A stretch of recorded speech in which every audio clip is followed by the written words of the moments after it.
work at Pickled Inc. I represent illustrators and authors, and I'm excited to be part of Undiscovered Voices. Hi, I'm Annalie Grainger and I'm from Walker Books. I'm Stephanie King and I'm commissioning fiction editor at Usborne Publishing. Hi, I'm Alice and I'm an agent at the Madeleine Milburn Literary Agency. Hi, I'm Aimée Felone, co-founder of Nights Of. We're an inclusive kids publisher and we publish great commercial kids books for ages 5 to teen. So I'm Clare, Wallace and I work at the Darley Children's Book Agency. What's a top tip? Okay, something that has got a unique voice. I think that always stands out to me, something that leaps off the page and that voice I can't forget. My top tip for Undiscovered Voices is to write what you believe in and don't be afraid. Top tips for submissions. I think my number one top tip for submissions would be write the book that you know that you can write best. The one thing I sometimes see on submissions is people trying to catch trends or write what they think we want. And actually the books that really leap out are the ones from authors with distinctive voices who write fresh, original work and don't try and imitate, copy or ride an existing trend. My top tip is to make sure that your full manuscript is finished before you submit. If an editor or an agent wants to see the full manuscript and it just falls off a cliff after those 4,000 words, that is going to be a real shame. So my top 2 tips would be try and read as much as possible, especially if you have a particular genre that you're writing for. I would say read whatever is really doing well at the moment, and definitely don't edit as you go. So I often talk to a lot of writers who say that, oh, I wrote an intro or wrote my first few pages and then I started editing, and I always say just get all the words out, get them down on the page and then go back through and make changes. My top tip would be to have a really good think about where you start, and I would advise that you start at a point of intrigue.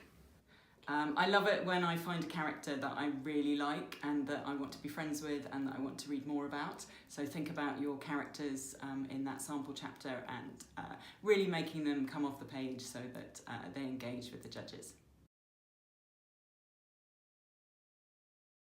I am looking for some middle grade girl-led humour. Where is the next Louisa Renison? Have you got the next Louisa Renison? I want a gang of friends. Girls, don't want them to be bitchy or kind of nasty to each other. I want them to be friends. I want to be their friends. So definitely some girl-led humour in middle grade.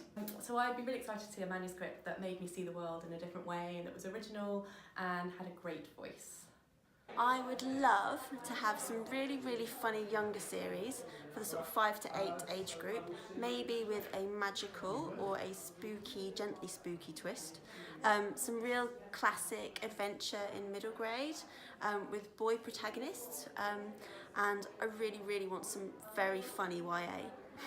I really want funny middle grade series, something like Louise Renison but for middle grade, sort of like 9 and up. Strong female friendships, boys and girls being friends, you know, just general life hilarity. I would really, really love to see some books and manuscripts that feature boys' friendship groups, not necessarily adventure driven or sports driven, just the intricacies of friendships between boys groups. And I would also really love to see some funny girls. I think we're all on the lookout and the hunt for stories that feature not just strong female characters, but funny girls as well. I would love to find something animal-led, animal point of view, whether it's human and animal, you know, child and animal, or whether it's full-on animal fantasy. Some of my favourite books growing up as a child were things like Charlotte's Web, and I love that, an incredible journey and that kind of animal adventure. And I don't see a huge amount of that on my submission pile, so anything like that would really jump out for me. Sometimes we don't know what we're looking for until we find it, but one thing that always stands out is really strong voice.